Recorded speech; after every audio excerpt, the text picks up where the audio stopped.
September 11th, 2001 dawned bright and clear in New York City as an estimated 50,000 people made their way to work at the World Trade Center. It was a beautiful day too in Boston, where American Airlines Flight 11 took off from Logan Airport at 7:59 a.m.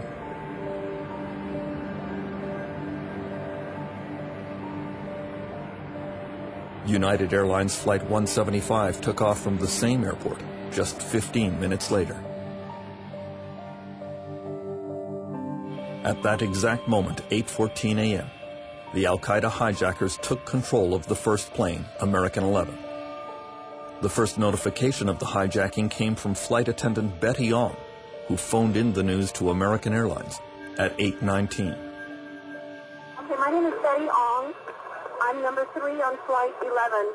Okay. And the cockpit is not answering their phone. And there's somebody staffed in business class, and we can't breathe in business class. Somebody's got mace or something. We can't breathe. I don't know. I think we're getting hijacked.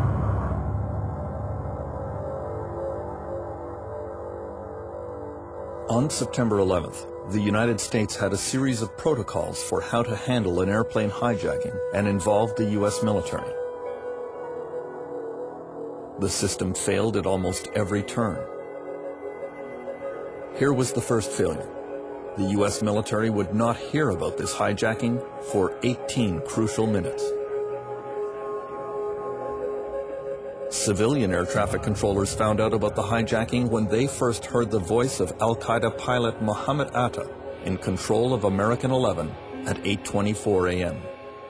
We have some planes, just stay quiet and you'll be okay. We're turning to the airport. Nobody move. Everything will be okay. If you try to make any move, you'll danger yourself and the airplane. Just stay quiet.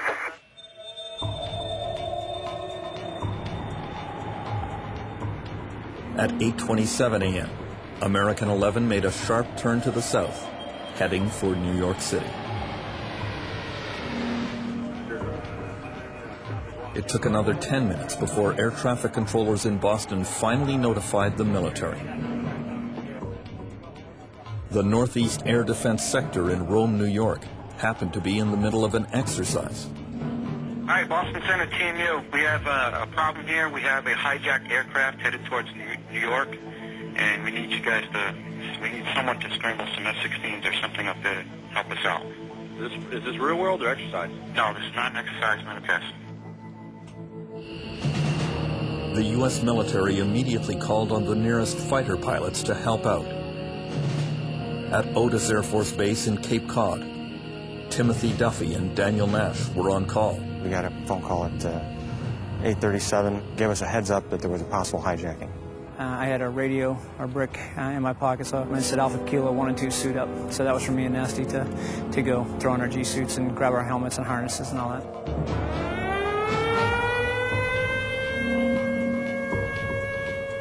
The horn goes off, lights go off, and we start going through the scramble procedures.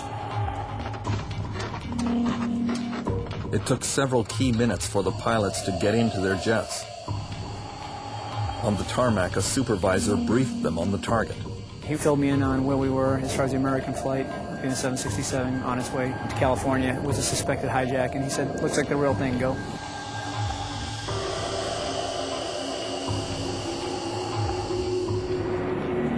In the next few minutes, hijackers took control of the second plane, United 175, and turned it towards New York City. The Air Traffic Control Command Center in Herndon, Virginia was still looking for the first hijacked plane. Operations Manager Ben Sliney. While we were trying to locate Flight 11, American 11, the last report I had was some 30 miles north of New York City.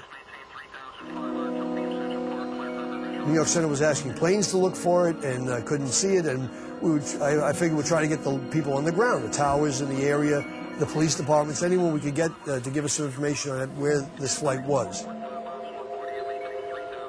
At 8:46 a.m., American 11 came in low over New York City and hit the North Tower of the World Trade Center.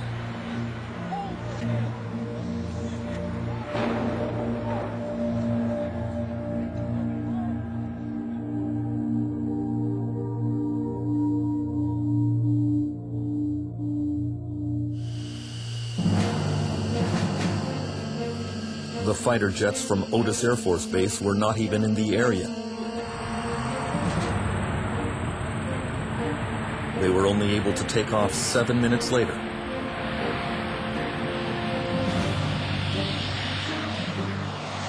It would take them 32 minutes to reach New York. They're heading right down Long Island, basically, just offset a little bit over the water. And I just left it in full afterburner the whole way, trying to get there as quick as I could. But we had no idea what was going on.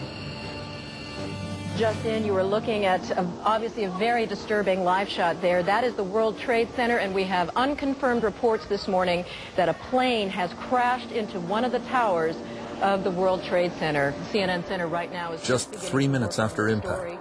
CNN was broadcasting video of the hole in the North Tower. Clearly something.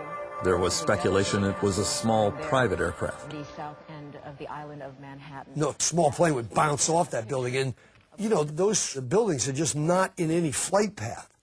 In other words, it would be, and on a clear, sparkling blue sky day, it's inconceivable that someone would run into the building.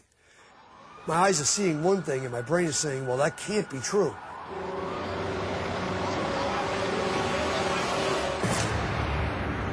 It was only at 8:55 a.m. that New York Air Traffic Control realized that the second aircraft had been hijacked. They phoned in a warning to the Air Traffic Control Command Center. Confusion reigned. Yeah, several situations going on here. It's escalating big time. We need to get the military involved with this. We're involved with something else. We have other aircraft that may have a similar situation going on here. The responsibility to notify the military of what was going on in the skies on September 11th belonged to FAA headquarters in Washington, D.C. I do know that all the information was being relayed to headquarters, and at least as far as we were concerned, it should have been, and we thought it had been, given to the military at each juncture. As it turned out, precious minutes would go by before anyone called the military about the second hijacked plane. New York air traffic controllers were busy tracking United 175 as it lost altitude and circled New York. I'm just at a 9,500, 9,000 now. Do you know who he is? We don't know who he is. We're just picking him up now. All right, heads up, man. It looks like another one. All right. We knew that the aircraft was rapidly approaching New York City from New York Center, that it was diving and coming fast towards the city. That much we knew. Beyond that, it happened within a minute or two. I think it was all over.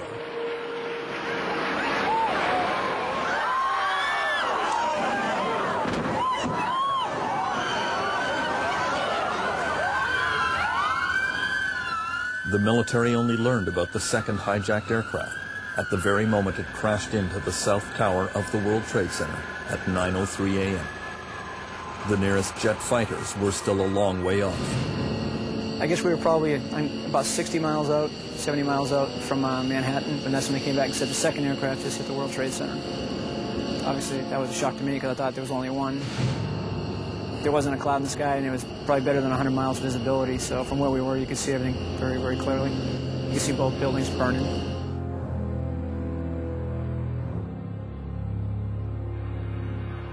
Officers at the Northeast Air Defense Sector had still not heard from FAA headquarters.